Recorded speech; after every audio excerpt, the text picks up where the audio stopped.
নমস্কার, আপনারা দেখছেন সময় কলকাতা। সময় নিউজ নিয়ে রয়েছে আমি সৈকত। চোখ রাখবো বিস্তারিত খবরে। পাহাড়ি রাস্তায় ফের একবার মর্মান্তিক দুর্ঘটনা। শিটংয়ে খাদে পড়ল গাড়ি। মর্মান্তিক এই দুর্ঘটনায় মৃত্যু ৩ জনের, গুরুতর আহত আরও একজন। মৃতদের নাম বিগেন ভুজেল, রূপেন খাওয়াস, রমেশ গুরুং। মৃত বিগেন ভুজেল স্থানীয় পঞ্চায়েত সদস্য। তিনি বিজিপিএম দলের সদস্য ছিলেন। জানা গিয়েছে রবিবার রাতে একটি গাড়িতে করে 4 জন কার্শিয়াং থেকে শিটং ফিরছিল। পথে আচমকায় নিয়ন্ত্রণ হারিয়ে খাদে পড়ে যায় গাড়িটি এবং গাড়িতে থাকা 3 জনের মৃত্যু হয় ঘটনাস্থলেই। গুরুতর আহত হন আরও একজন। আমাদের সঙ্গে এই মুহূর্তে টেলিফোন লাইনে রয়েছে আমাদের প্রতিনিধি স্থানী রায়। স্থানী, এই যে ফের পাহাড় থেকে খাদে গাড়ি, ঠিক কি ঘটেছে? একদমই সৈকত, দেখো তোমাকে জানিয়ে কি আবারও মর্মান্তিক পথ দুর্ঘটনায় 3 জনের মৃত্যুর খবর এখনো পর্যন্ত রয়েছে এবং এখনো পর্যন্ত একজন কিন্তু গুরুতর জখম অবস্থাতে বেসরকারি শিলিগুড়ির একটি নার্সিং হোমে ভর্তি রয়েছে। তোমাকে জানিয়ে রাখবো, কার্শিয়াং থেকে শিটং এ যাওয়ার পথে, শিটং কিন্তু এই মুহূর্তে উত্তরবঙ্গের একেবারে টপ মোস্ট এক পর্যটন কেন্দ্র রয়েছে, যেখানে কিন্তু কাতারে কাতারে পর্যটকরা এই মুহূর্তে ভিড় জমানোর চেষ্টা করছে। এবং যে ছবিটা বারবার উঠে আসছে যে এই পাহাড়ি পথ, যা কিন্তু একেবারে জেব্রা ক্রসিং এরিয়াতে মাধ্যমে কিন্তু চলে, সেখানে একাধিকবার কিন্তু আমরা সময় কলকাতার পর্দায় তুলে ধরার চেষ্টা করছিলাম বা বারবার আমরা তুলে ধরছিলাম যে একের পর এক কিন্তু পথ দুর্ঘটনার শিকার হচ্ছে।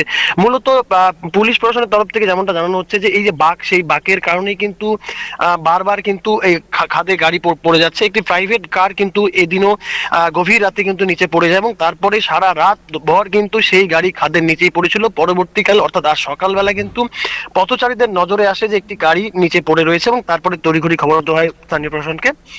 তড়িঘড়ি সেখানে কিন্তু কার্শিয়াং ডিভিশনের যে আধিকারিকরা রয়েছেন তারা সেখানে পৌঁছায় এবং ঘটনাস্থলেই কিন্তু যেমনটা পুলিশের তরফ থেকে জানানো হয়েছে 3 জনের মৃত্যুর খবর রয়েছে, যার মধ্যে কিন্তু একজন পঞ্চায়েত সদস্য রয়েছেন বিজিএম দলের, অর্থাৎ কার্শিয়াং শিটং এর যে গোর্খা টেরিটরি এরিয়া রয়েছে সেখানকার কিন্তু তিনি একজন পঞ্চায়েত সদস্য। এবং গোটা ঘটনায় একদিকে যেমন শোকের ছায়া, পাশাপাশি পুলিশের তরফ থেকে এখনো পর্যন্ত যেমনটা জানানো হয়েছিল, ঘটনাস্থলে যে চালক ছিলেন সেই চালক কিন্তু রাতভর মৃত্যুর সঙ্গে পাঞ্জা লড়িয়ে কাতরাচ্ছিলেন।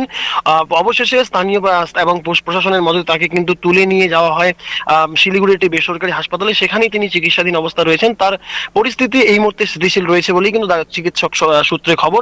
তবে 3 জনের মৃতদেহ ইতিমধ্যেই ময়নাতদন্ত করে পরিবারের হাতে তুলে দেওয়া হয়েছে এবং যা ঘিরে কিন্তু চাঞ্চল্য তৈরি হয়ে গেছে। পাশাপাশি প্রশাসনের বিরুদ্ধেও কিন্তু একাধিক ক্ষোভ উগড়ে দিয়েছেন বিভিন্ন পর্যটন ব্যবসায়ী থেকে শুরু করে যারা জিপসি চালক এবং পর্যটন যারা ব্যবসায়ী রয়েছেন, তারা বারবার যে অভিযোগটা তুলছেন যে বিভিন্ন এই যে অফবিট লোকেশনগুলি রয়েছে, যেখানে কিন্তু যে এই মুহূর্তে যে পথ দুর্ঘটনা যে বারবার ঘটে যাচ্ছে, তার পিছনে কিন্তু প্রশাসনিক একটি গাফিলতি রয়েছে বলে তারা অভিযোগ করছেন। কারণ দীর্ঘ এই লম্বা পথ যেখানে কিন্তু কোনো রকম ইন্ডিকেশন নেই, তার পরিবর্তে পর্যাপ্ত আলো তো একেবারে নেই বললেই চলে, কোনো জায়গাতে ট্রাফিক বুথ নেই এবং জায়গায় জায়গায় যে চেকিং পয়েন্ট কিংবা কোনো রকম প্রশাসনিক ট্রাফিক পুলিশের যে তদারকি সেটাও কিন্তু নেই বললেই কিন্তু বারবার এই পথ দুর্ঘটনা ঘটছে। কারণ এর আগেও আমরা দেখিয়েছিলাম যে দার্জিলিং যাওয়ার পথে কিন্তু একেবারে খাদে পড়ে 4 জন যাত্রীর মৃত্যু হয়েছে।